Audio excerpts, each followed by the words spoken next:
West, about the team that we love best. We'll talk about the Cardinals all night long. We're gonna talk about the Cardinals all night long.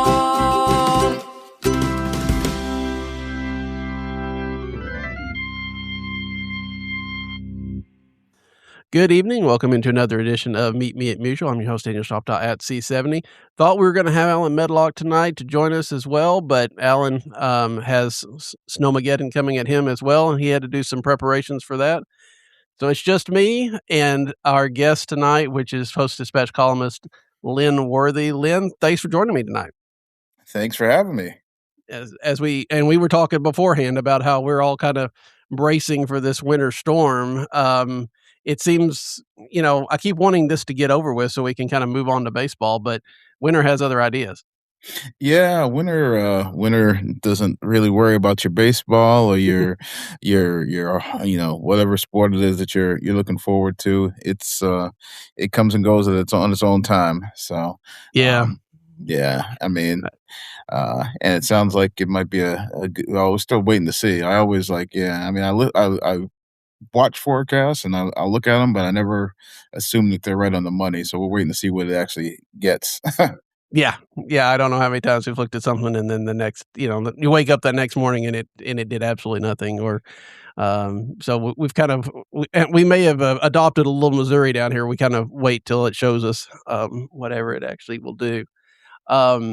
So you were on last year around this time, and you were just kind of getting started on being a columnist, full-time columnist for the Post-Dispatch.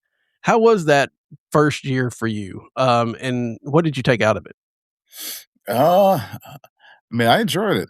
I think in the early stages, it was some getting used to, just in terms of getting used to getting back to covering some different sports that I had covered at various times, but just the primary focus for the last, or I should say, the previous 7 years, I guess, something like that, had been baseball, where I'd been doing baseball for a long time previously, but also other stuff was mixed in, where that was when I was doing minor league baseball, but then some college sports, or where I was one of the guys who rotated in on covering a minor league or college baseball games, but was also doing basketball and football and everything else. So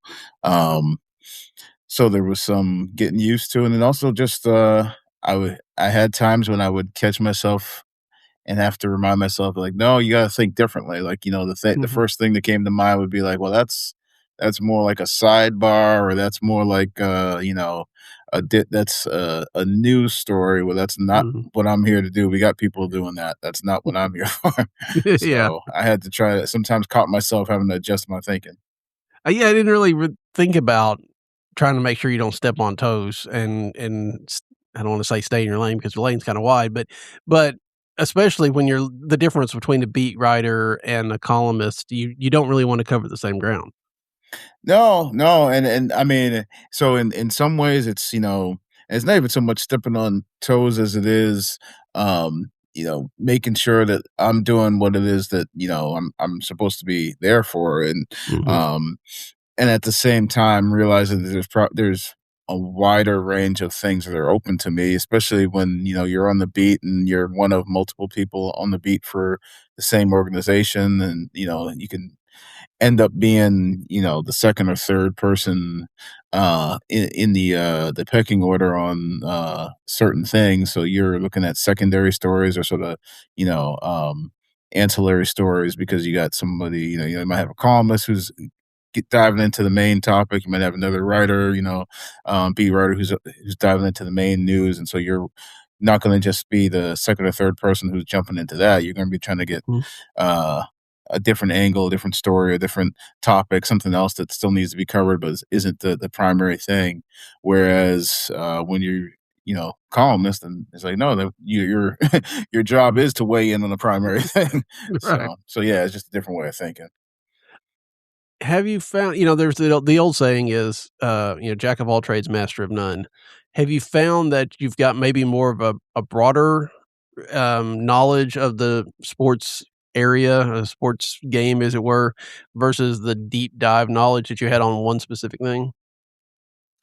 Um, I don't know if I don't know if I thought of it that way or not. I think of it more as, um, I guess, trying to find, uh, you know, topics or angles or just sort of, Mhm. issues that, are maybe more relatable to somebody who's not necessarily diving into the X's and O's, or I mean, sometimes you do that too, but I mean, it's it's not so much, you know, necessarily diving in on nitty-gritty details as it is looking at bigger picture, I guess. Right. Mhm. And doing that in multiple sports and doing that, in different sports, focusing maybe some more on people. And it also depends on the time of the year, what's going on at the time, because, Right. spring training might be different than or is definitely different than, like, the playoffs for, the Blues when they were in the playoffs last season. So it's just different, settings, different, moments, different, what's going on with the team and the environment calls for, a different, eye for what it is that you wanna write about. Yeah, that makes sense. I was just wondering, because of course, we think of beat writers and them being in the locker room every day and being with the team kind of regularly. And I know you're there, especially during the summer, with the baseball team, everything like that. But you're probably not there, day in and day out like maybe you were when you were writing just baseball. No, no, and you're not, and that's one of those things where you're not really able to be there every day for any of the different things, but Right. you're, still trying to stay up to date and locked into what's going on multiple things. So, that means, trying to think, was a week or so ago, there was a day that I was over at the first workout for STL City, St. Louis City, the soccer club. I didn't end up writing anything that day, but I was over there for the first day with the new coach, players back in, that sort of stuff, doing interviews. And I think a day later, I might have been over at SLU, St. Louis University, men's basketball.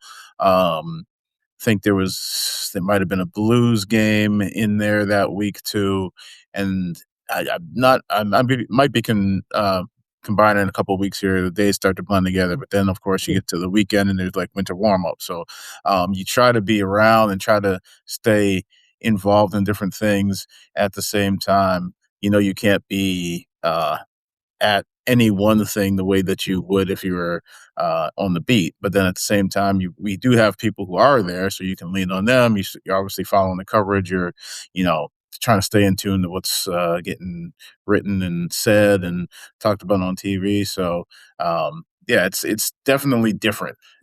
Mhm. But and I'm sure it's been, I would say, a lot of fun though, that adding that little challenge to what you're doing. Oh yeah, yeah. I mean, and then just the fact that you're at different sports. Mhm. You get to be at different sports, which is, I mean, like even the first paper I worked at, there was a lot of that where you covered different levels from like high school sports through college and professionals and the major league level and things like that, to various sports depending on the season, and then even going back before that. I mean, I think about growing up, like I was one of those kids who you were played sports depending on the season. Like I wasn't in that specialization sort of era, at least not at least it wasn't for me. So you played, you might have played football in the fall, you might have played basketball in the winter, you might have played baseball in the spring, and then depending on, you might have played there might have been some overlaps, you might have played multiple sports at different times. So um it's for me, it's never been like there's just been one sport that was the only sport that I really had a desire to cover. At different times, over the years, it's been, a sport that maybe has been what I covered the most. And, most recently that would have been baseball, but earlier on, it probably would have been basketball for me. Yeah, yeah. Um, so you mentioned it last week was winter warm up, and you get just 2 days this year, not 3, but you get the 2 days of interviews and seeing everybody come through. Was there anything in particular that stood out to you, from listening to the different interviews? Um, I think if there was one thing, I mean, I guess there's probably a few things, just as off the top of my head. I think maybe just the idea, of uh, how the guys seem to be. I mean, thinking specifically of players seem to be embracing the idea of it being a young group and what that might mean because you look around and the veteran guys I mean there's not that very many of them and the guys No. that you thought of from last year I mean not Arenado's gone, Wilson Contreras is gone, Sonny Gray is gone, and even you think at the end of the season a guy like Miles Michaelis who'd been around, is free agent, he's gone. Earlier in the season, you had a guy like Steven Matz, who obviously got traded at the deadline, but he's gone. Ryan Helsley, who if he was still here, would probably be one of those veteran type guys who's been around for a while, but got traded at the deadline. So I mean, all these guys are gone, and the guys who've been around the longest, right now are probably there's got to be like a Lars Nootbaar and a Brendan Donovan. And Mhm. Donovan, we don't know for sure. It Yeah. could be any day now that you hear that maybe they traded him. So it's definitely a different look, especially for the Cardinals, who've always had that, if not a guy who's been a Cardinal for his career, then definitely still a veteran guy who's been around, who might have had, you know, whether it's individual accolades or just a long tenured career, or a guy who, most likely to be in the conversation of being a Hall of Famer, then that's been something that's been a long time thing for the Cardinals. And that's clearly not the case with the group that you're looking at right now. Yeah, you're right, and I mean, there were some stories last year about Donovan starting to take that role on, so if he does stay, then you could see where that leadership role could be filled, at least in large part by him. I think it would take, obviously, multiple people. But if he's gone, I mean, I don't know. I mean, who really steps up? I know you wrote about some of the leadership going on just recently. Um, there are some guys that seem to have the personality, but maybe don't have the experience. Seem that I don't. I just think it's a very interesting thing to see how this Cardinal team goes forward.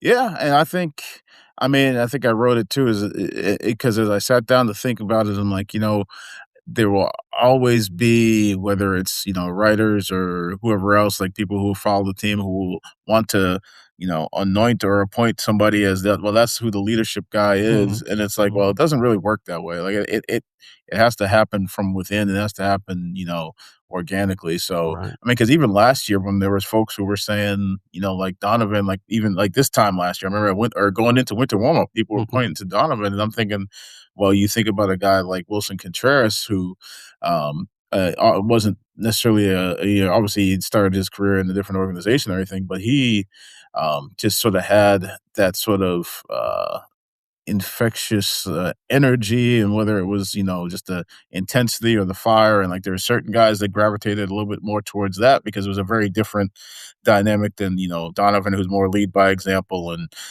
sort of goes about his business, and people can learn just by seeing how he goes about things, whereas Wilson's more vocal and just plays with his his emotions on his sleeve more so. And to me, it's like we want to try and put these label guys certain, with certain characteristics, and think that guys follow them, but it's like just because we say it doesn't mean that's how it actually happens. So you got to actually Exactly. see how it works. Yeah, I mean, and there's times where you might discount a guy. You might say, "Well, Lars Newbar could be that guy, but he doesn't stay healthy." But that might not matter in the clubhouse, right? I mean, if they know he's doing all he can and they can still listen to that voice, it is like you say, it's organic. And maybe to go along with that, what do you think? I hate to use the word vibe, but we've gone from the the professional go about your business era of Goldschmidt and Arenado, some of those guys. We've had a little bit of that fieriness with Contreras. What is the team personality going for it? Even if you don't look at leadership, what is that personality as a team that is probably going to struggle? And that to me, it might be one of the more interesting things this season is because I don't know, and I think we're gonna be learning that as we go along, Mhm. because you don't have the built-in like, okay, this guy is gonna be, have a major role in, whether it's day to day or just sort of like, calming things down or running the clubhouse. Like, yeah, you're not sure about that, so and it may take, you know, weeks to or months or who knows. I mean, I don't know what the time frame is, but it's something that's going to be um, happening as the season happens. So, and I think that's going to be one of the interesting things to see how it happens. Like not to necessarily say, okay, this is what it's going to be, and we decided ahead of time and made an advanced decision that this is what. It's like no, it's gonna decide itself as on its own time. So, I mean, whether that's a is this team because it's a younger team? Like, is there more energy? Is there more emotion? Do they play, a certain brand of baseball, especially where, it doesn't look like, just at least on paper, it's like, well, you figure it's going to be a team that's going to maybe have to use speed and things like that. But um, again, we're making assumptions when we say that. Mhm. So what is this team? How does this team play? What's the atmosphere? What's the identity of this team? I don't think I have a good answer for that. I mean, I think if I tried to answer it, I'd be uh, imposing things on there or on this team that I don't really know to be true. It's just assumption. So, but I do think finding that out might be one of the more interesting parts about this season.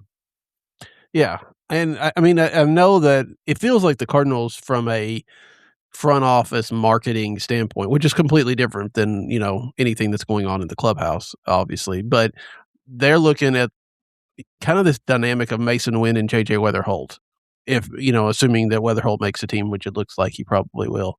It looks like that's where they wanna put their focus on at least how they sell the team. Again, that's different than, what the personality of the team is, but I think it's very interesting to see them kinda latch on to these guys. Wynn, who has been around for a little bit, but, Weatherholt has yet to make an appearance. Yeah, and even that, I think you mean like, and I could see that being sort of, uh, maybe a preliminary, like, sort of feel for how you might market the team. But Mhm. if somebody like, say Herrera comes out the gate and starts showing some of the power that you saw in Mhm. flashes last season and, you know, um, becomes this big bopper, then maybe he's a guy that they say, "Hey, this is," people like home runs, like the, going back, I'm trying to shoot, I'm gonna be dating probably both of us if I say going back however many years it was to the Braves commercials there with the pitchers and Mhm. the chicks Chicks to the long dig ball? the long Yeah. ball. So, but I mean, just the idea of, a home run hitter and a guy who can, send the ball out of the ballpark just with one swing and, these towering blasts and stuff like that. Like maybe maybe that's something they start leaning into. Or if, a guy like McGreevy who just seems to be uh, just calm and composed beyond his years in terms of just compared to the little bit of experience he actually has in the big leagues, just seems to handle everything so well. If he becomes sort of the face of that pitching staff, just because he's pitching well and he's just seemed to be built for that in some ways, then maybe they lean into that a little bit more, But and success has a lot to do with that, but for any of the guys. But yeah, so I think that can be evolving too. And again, that's why it's like, on a in certain teams, certain years, like you have certain givens in terms of what guys Mhm. are probably going to give you performance wise and how they go about things. And what, you're going to get from them, where there's a lot of questions, I think, still with this group all around. Yeah, I don't know that you could point to anybody necessarily on this team and say, "I'm even 90% sure that their stat line or anything at the end of the year is gonna be in this ballpark." I mean, there's so much fluctuation, good and Yeah, bad, on well, everybody. the one that I think maybe you could, and, assuming he's still here, I think would be Donovan. Mhm, mhm, yeah, Where you say, "Okay, we feel like we have a pretty good idea of what that stat line's gonna look like," assuming he stays healthy and, is with them, but that's still kind of a big if whether or not he's with them. right, and like you said, even then, he's got the health issue in there as well, which he's had dealt with a little bit in his past that could throw a wrinkle in it, but he would be the one that would be most likely. So let's address the elephant in the room then. What are the chances that he is still with St. Louis when they wind up in Jupiter next month?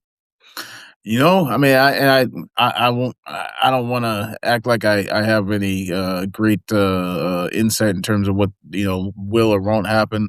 But just as far as an opinion on, uh, you know, what actually I wrote about this. Actually, I don't know if it may even be on the website now. But Mhm, my thought was that they should look at it as firm. When I say they, the Cardinals should look at it as potentially a win-win. I mean, I know that everybody feels like, well, it's been talked about so long that you gotta trade him now because, you can get something for him, and then and it's already, that people have mentally almost sort of moved on from him. But I don't think so. I mean, I don't look at it. I shouldn't say I don't think. I don't look at it as though he's got to go.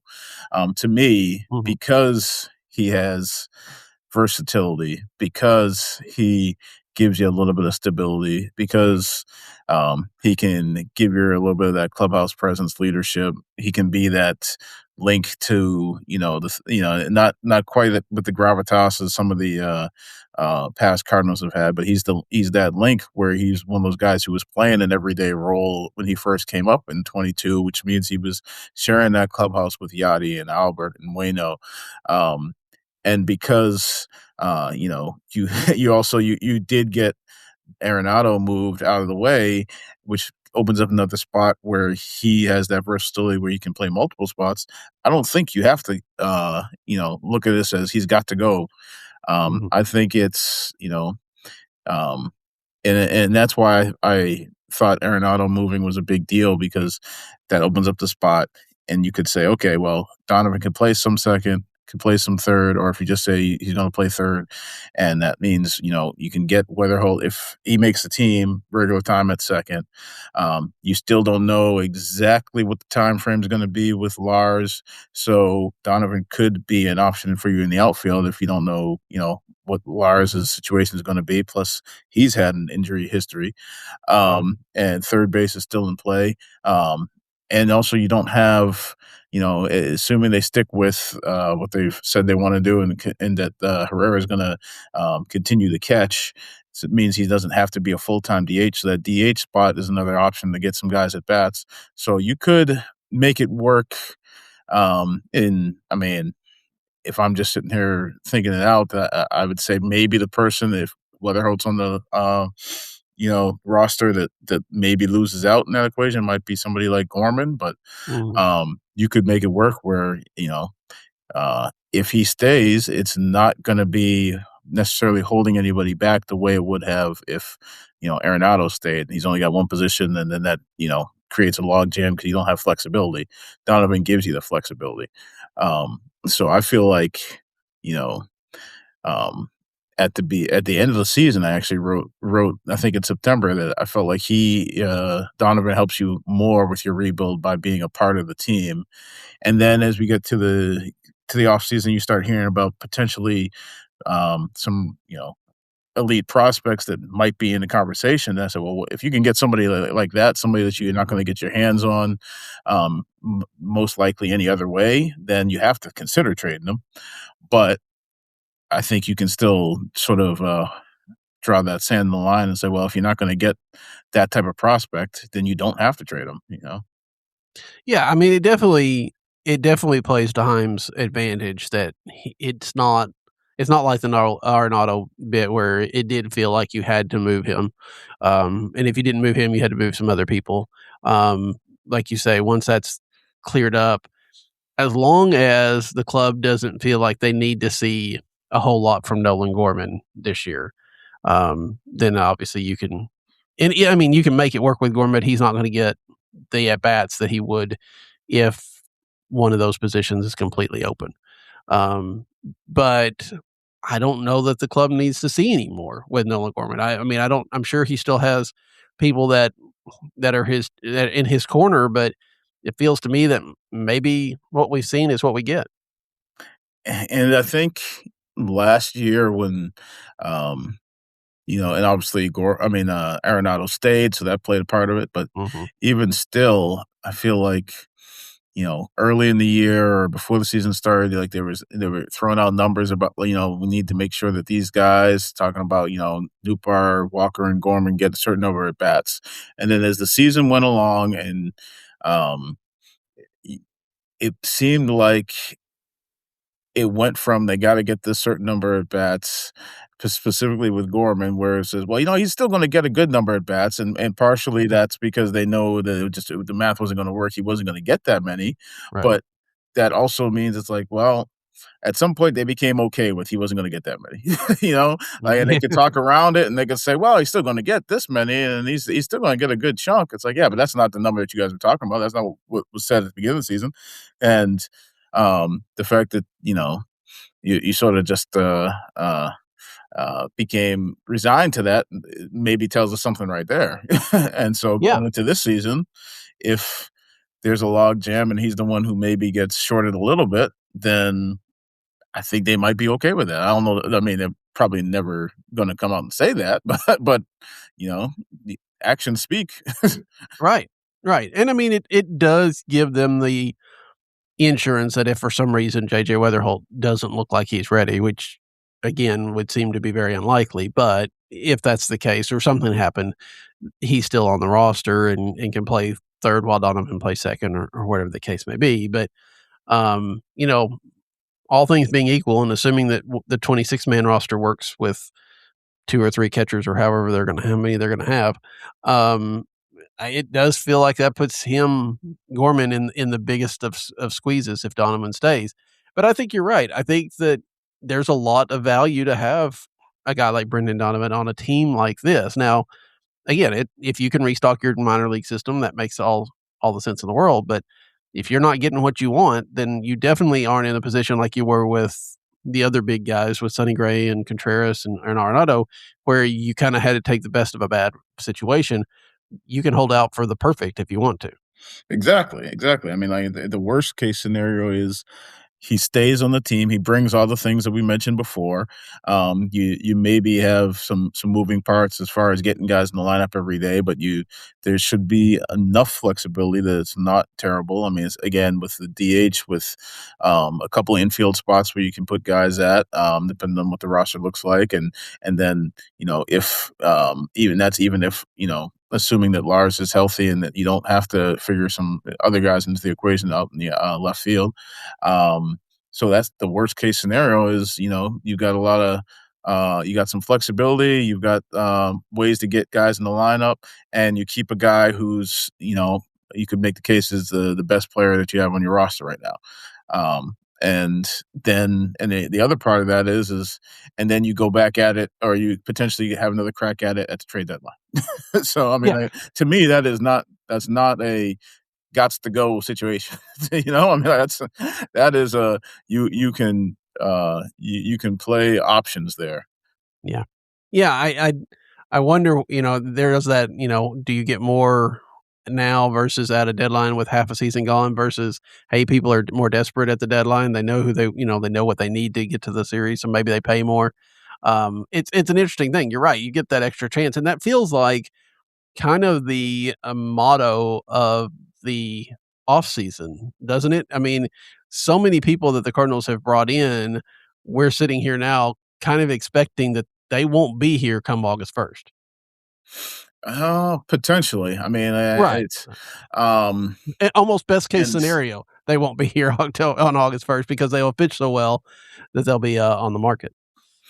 yeah, and it's yeah. I mean, it's weird to think because that's not necessarily been um what your standard operating procedure for Mhm. the Cardinals, in past years. But then again, in recent years, that has been more of what you've seen. It's been not so much starting pitchers, but you know, uh, with some of the relievers that they signed, and then it's like, okay, it's a short-term deal, and if he does well, then you're going to try and get something for him at the deadline. Like everybody sort of knows that going in, or you might at least consider it. I mean, I think Right. about obviously Maton last year, Mhm. but at the same time they held on to like they held on to Kittredge the year before, but uh, yeah. So I mean, it's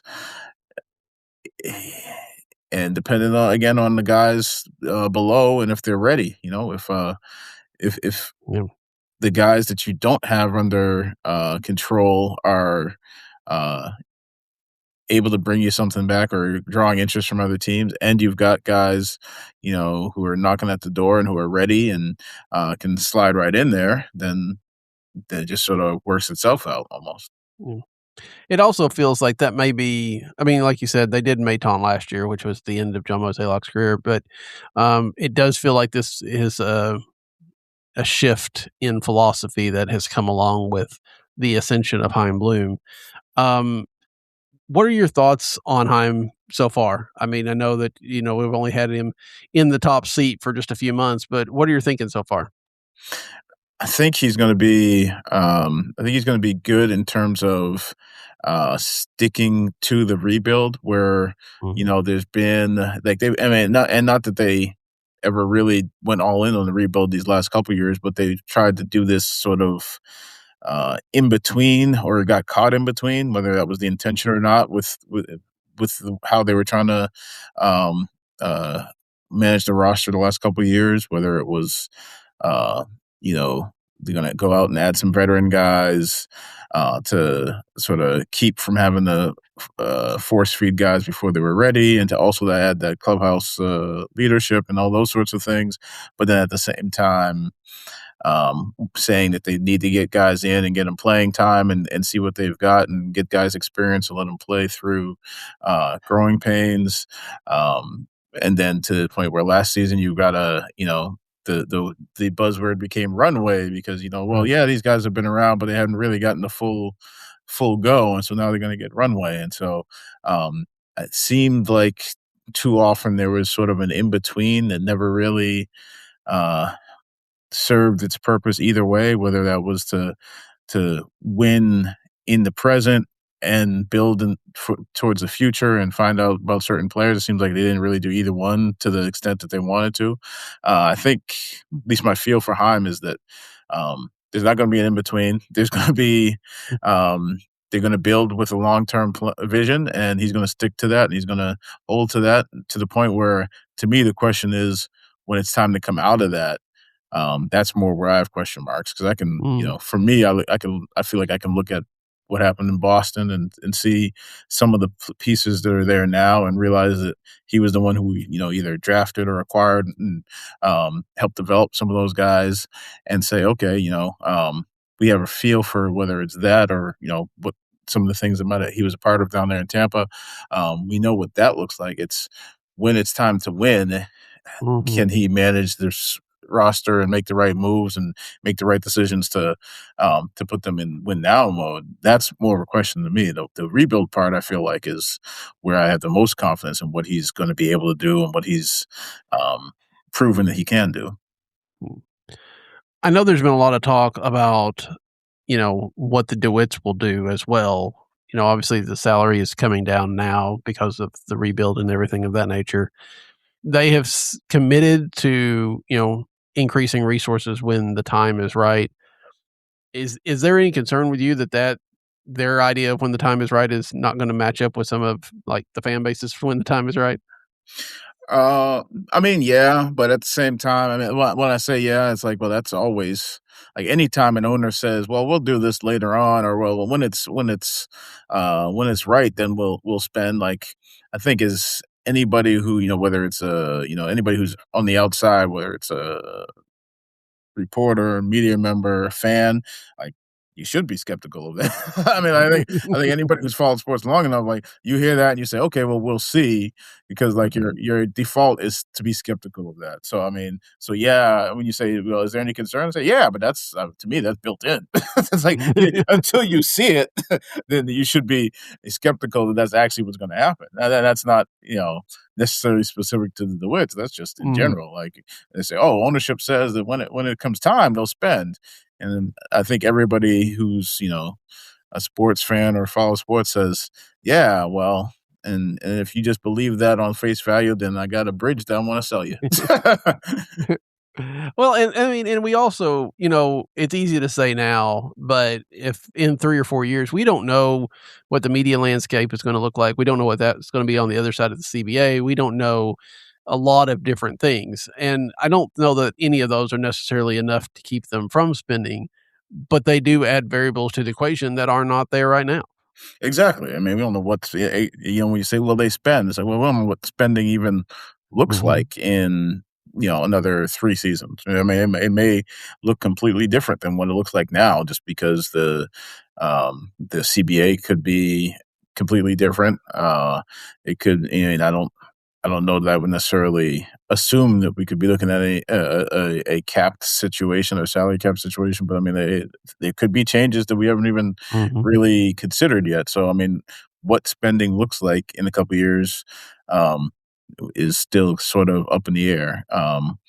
I mean, I don't think if everything stays status quo, I don't think for them to spend is going to look like what the Dodgers are doing right now. I don't think anybody No. assumes that, but um, it still remains to be seen. One, will they spend in the ways that outside observers, fans, and such might want them to spend, and then also, as you brought up, what does spending look like in a couple years? Is that completely different than the current paradigm?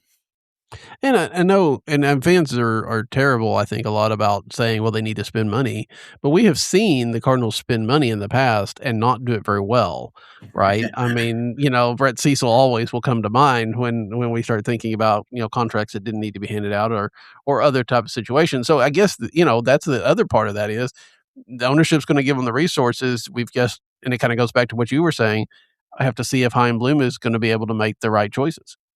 Yeah, I mean, just spending is not, I mean, that becomes sort of a rallying cry. It's like, oh, well, they need to spend. It's like, okay, but Mhm. then if they spend poorly, then that's not really doing anybody any good. It's like, well, I mean, if your goal was just for them to spend, then you know, um, they can do that and not get any closer to what, or not get much closer to what fans hope. Then that's not really the end goal. So, um, and like you say, I think and that will be interesting, to see, uh, how, assume that they are seeing progress with building up the farm system and the young core and the base of players they have right now, Mhm. how they go about augmenting that and what that looks like, with a Heim Bloom led front office. I mean, not just the spending aspect of it, but just how they go about targeting players, what they go to look for, and Heim actually. Has made some changes, behind the scenes changes in terms of just like the setup of the front office in that regard with the player acquisition. Like he's basically made a new structure where player acquisition is almost like its own sort of group that looks. I Mhm. mean, scouting is obviously part of that, but still, it's like that's something that he decided to make the change. He spoke to that because it was one of those things that it was announced and it was sort of like talked about in some overarching sense before. But I remember actually I asked that question during his media availability on at winter warm up about what was sort of the vision and the thought behind that. And he gave a pretty long answer, just basically going into he felt like that was. I'm trying to remember how he phrased it. I think he used the term where they had opportunity, and it's quickly becoming clear that when he says that, it's a nice way of saying uh, he felt like there was some uh, an area that they should improve or where they were lacking, but he's not gonna say it Mhm. that way, so he says there's opportunity. Yeah, it does feel like, and understandable, and that's what you would want to see, that Haim is not in the business of casting aspersions on those that came before. He's just gonna, like you said, maybe tap dance around a little bit, but look forward and say, "Okay, maybe we weren't doing it before, but we're doing it now because this is something we need to do."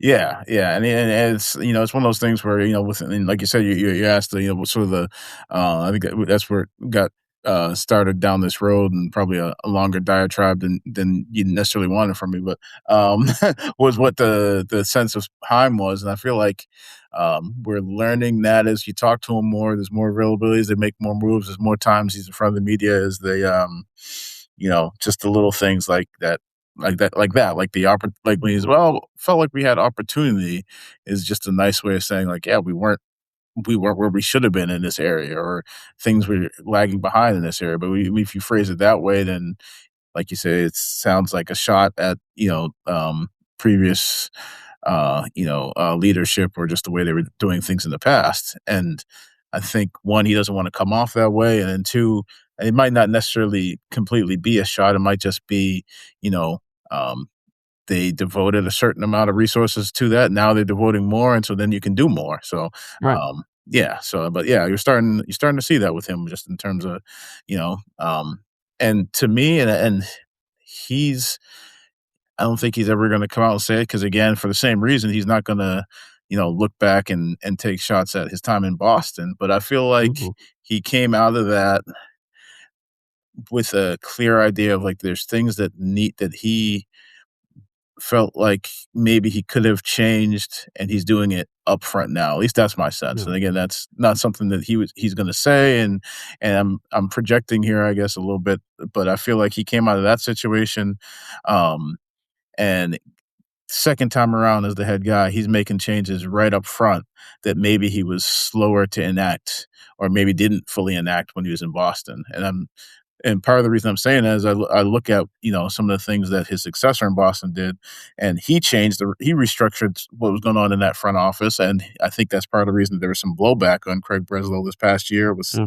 and different reports and things like that, because they had so many people that were entrenched there. I mean, people who were entrenched through Heim, through Dombrowski, through Charrington. Like, there's people who've been there, decade plus, that Right. made it probably a lot tougher for Heim to make those changes. And now, second time around, I think he's coming in and having already had the some time in the organization to Mhm. assess. He's going to hit the ground running with those changes here, which I think only benefits the Cardinals. Yeah, I think that his time, 2 years ago when he came in and had a chance to just go through the whole system and, kind of, "This is what I would do," type of thing. What this is where you're behind and all this. Not as a job interview, although it probably treated it as one as well, but he really got a chance to get a feel for this organization that most people, when you walk in and take over the top role, don't have, because you're coming, kinda in cold. So, I think that's only a benefit for the Cardinals. Yeah, exactly. And then again, just looking at, like, using Boston as an example, like I say, Craig Breslow made changes and restructured that front office, but he did it after his first year, because, like you say, a lot of times you got to take time when you arrive and jump into a place, to really assess and to get to know things before you can make the changes.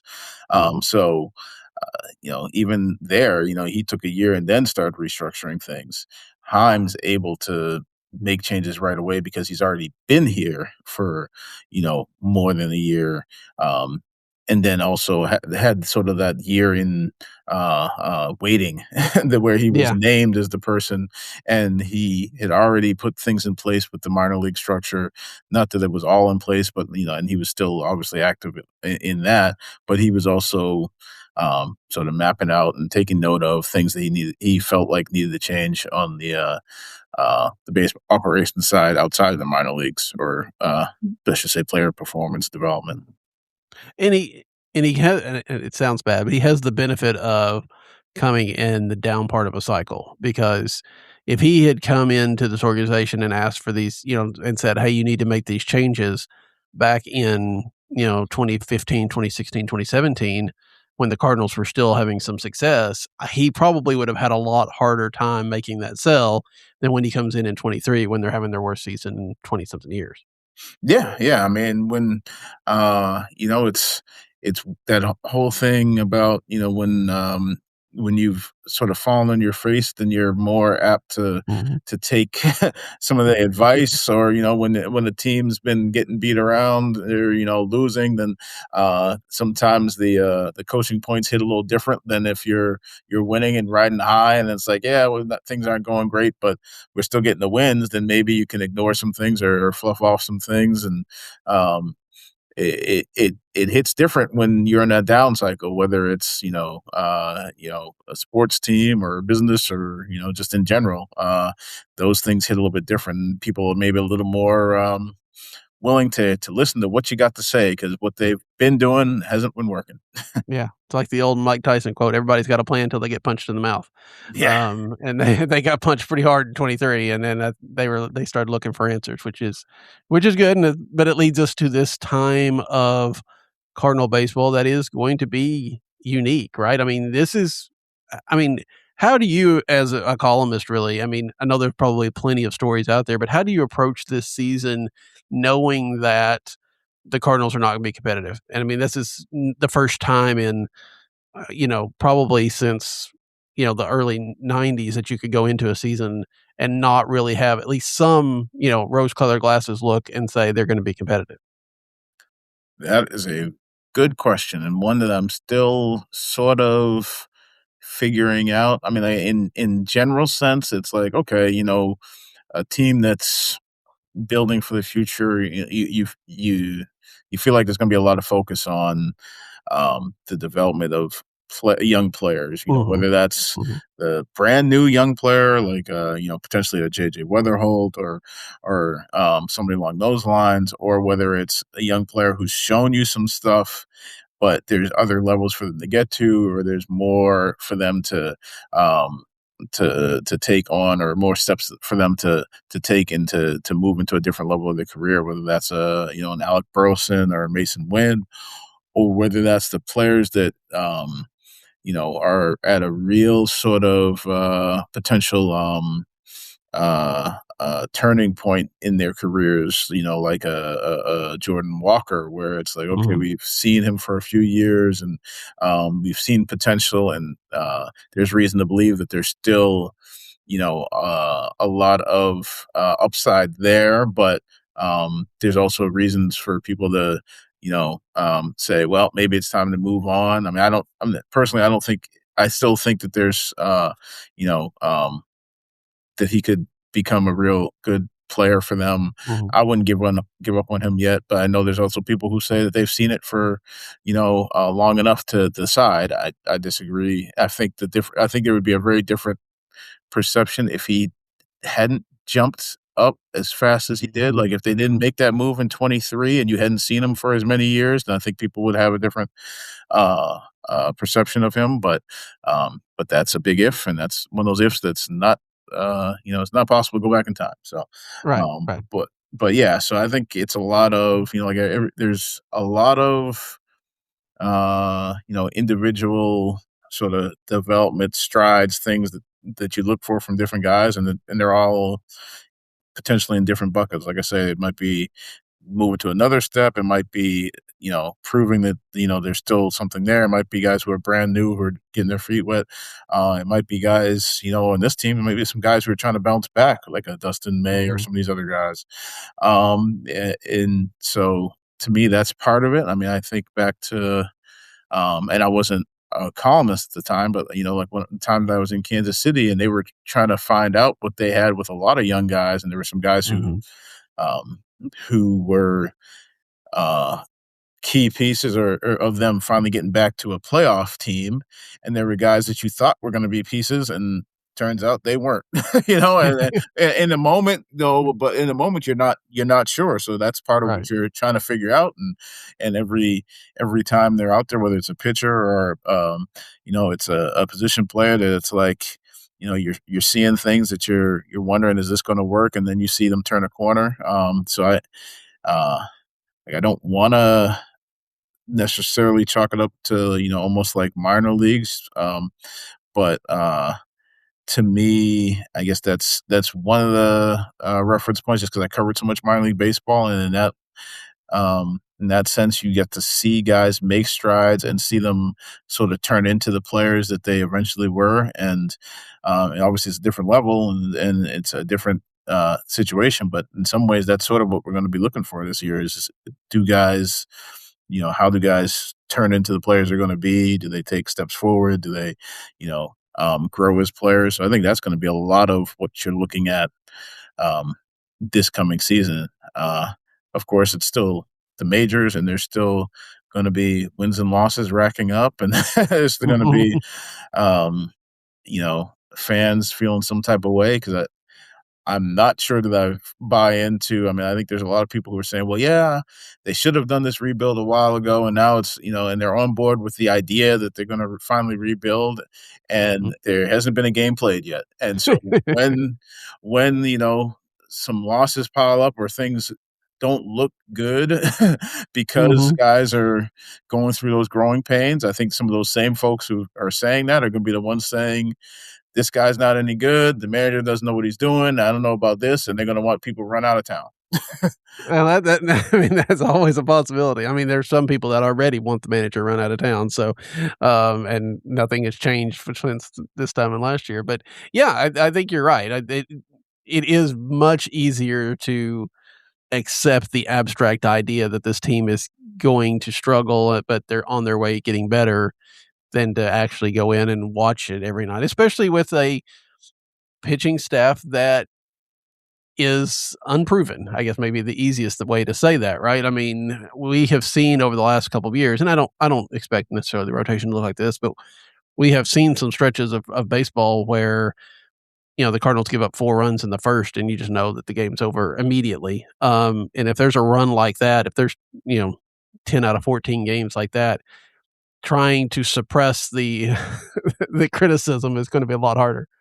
Yeah. I mean, so I'm trying to remember when it was, but sometime during this offseason, I think I mentioned in a column somewhere, I was like, it's not out of the question to think that that this team could lose 100 games, just because they're rebuilding, they're going young, they're going to give guys chances to make mistakes, and 100 games isn't out of the question. I mean, you think about some of the teams that have rebuilt in recent years, and like, yeah, you got teams that have lost 100 along their way to rebuilding, and I also, like, I didn't necessarily just sort of like plucked out of the air, because I went back and I was thinking about the 2023 season, which going into 2023, they still had veterans. They still had, you know, um, you had Goldie coming off an MVP season. You had Arenado, who was a top 5 MVP candidate. You had, veteran starting pitchers. I mean, Wayno was obviously getting to the end of it, but, Jordan Montgomery, Jack Flaherty, Matz. So it wasn't like you were just rolling out young guys at the beginning of that season. You had a representative major league team at the beginning of the season. By the end of it, things, obviously a lot of things went wrong. And then by the end of it, they started making trades at the deadline to just get something in return for guys who could leave. And so you really only had like 2 months of a young team where you were talking about opportunity and giving guys chances to play. You had that for 2 months. And that season ended up with 91 losses, where you only really had 2 months of, a pseudo rebuild looking team. So to me, if you're going into the season saying that, you're going to rebuild and that's what it's looking like, and obviously they haven't added a whole lot this offseason, then yeah, I could see 100 losses. But then of course, there's always somebody. I think it was somewhere on social media. Somebody's like, "Well, what do you mean 100 losses? Last year's pitching staff wasn't any good. These guys will be better." And I'm thinking to myself, you're hoping and wishing a lot to say these guys are going to be better, because you're taking like the best case scenario, and everybody's like, "Oh yeah, well it's like Michael McGreevy has shown some promise." Michael McGreevy hasn't had that many starts in the big leagues. Matthew Liberatore went through his first full season as a starter last season. The guy with the most starting experience in terms of just taking the ball regularly and racking up innings at this point, as far as a returning guy, Andre Palante. And I don't think anybody's pointing to him and saying that's a reason that this, a rotation is going to be better this season. So like that's just the reality of it. Yeah. Me. So Yeah, it is dicey. I mean, we don't wanna think about it like that, but you're absolutely right. I mean, it could hit that point. And and even if the pitching staff is going well, then especially if they trade Donovan, I think there's a lot of people saying, "Well, where's the offense gonna come from?" You have to count on step ups from Walker and Gorman, and you have to assume that Weatherholt's gonna make it, immediately, and Nootbaar will be back. So, all there's like we said at the beginning, there's so many variables on this team that you really don't. I mean, they could lose 100 games, they could be 500. I think they could be pretty much anywhere in between there. yes, and when you say they could lose 100 games, it's not like I'm saying that that's for sure they're going to lose 100 or that I'm Mhm, wishing that upon anybody. It's like, no, it's just the reality of, there's a big variance in what production and what performance might look like for a lot of the guys on this roster, and so that's why you could lose. You could, not necessarily will, or not saying that they should lose 100 games, is because there's a lot of guys that you're hoping on the best case scenario, but you might not get that, or you might get that at one point in the season, but you don't know when they're going to turn that corner. And there's a lot of, you know, um, fluctuation in what their performance might be, whether that's on the pitching staff, on the position player staff. Because I mean, even some of these guys that you acquired in the pitching side, that you say, okay, you got multiple years of control. It's like they've shown, some promise, they've shown some flashes, but you can't just, look at necessarily look at Hunter Dobbins and say, "Oh yes, we know he is going to be mhm.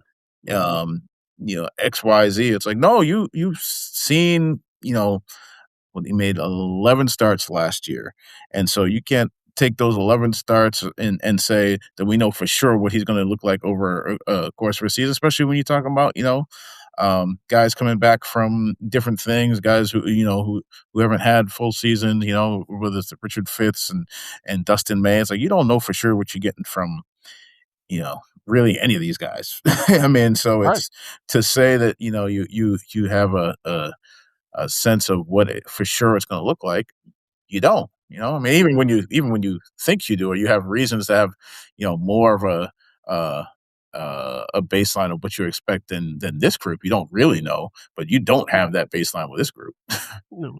And I mean, and it kinda circles back to what we talked about earlier. Even if some of those guys succeed, like May or, like some of the bullpen guys, they may get traded off at the deadline, in which case, much like 23, you could have that slide down. So even if they're not on a 100 loss pace come July, they might be by the end of the season.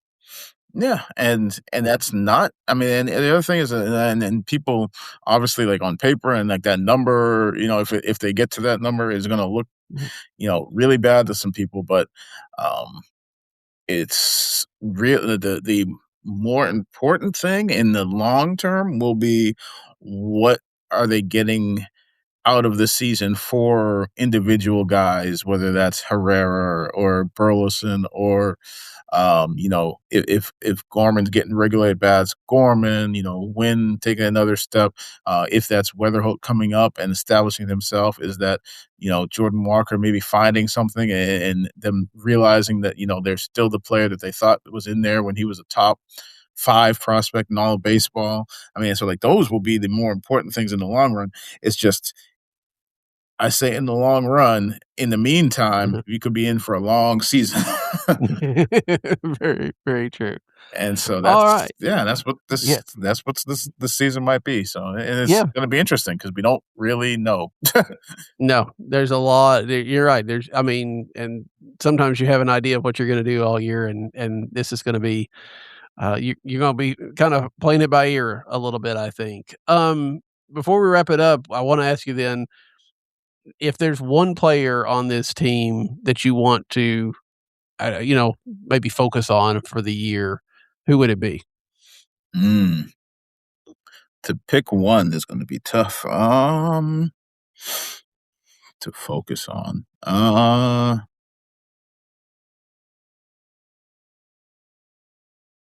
I guess if I had to pick one right now, I guess I would say Herrera. Okay. I just Yeah. my initial thought would be to say Herrera because there's still the question about catching, even though Mhm. they contend they're gonna give that every shot, and if that does work, then that's well, either way, if it does work or if it doesn't work, that's a big, um, factor in or I should say I feel like there's a big ripple effect, potentially if that doesn't work or if that does work. And then also just the fact that, he looks to be one of those guys that not only can be potentially a consistent hitter, but also be a consistent power threat. Um, and again, what that impact might have on the rest of the roster. And then the fact that he's, a right-handed bat Mhm. that seems to be able to do that. Whereas, you look at whether it's, potentially Lars, if you still feel like there's that potential there, or what you've already seen from Burley, or if you feel like there's depending on what you think you might get out of JJ or Gorman, you're talking about some left-handed bats as opposed to Herrera, who's shown you what he's shown you as a right-handed bat, and also as potentially as a catcher, and having that power at the catcher position, and the fact that we're not sure if he can throw because Yeah. we've seen it look like he can't.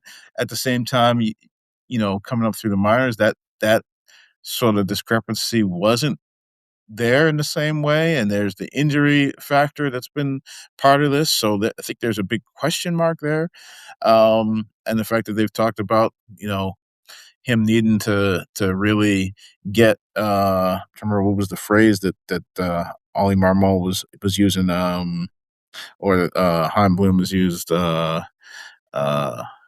it was not tutelage, but uh, Instruction?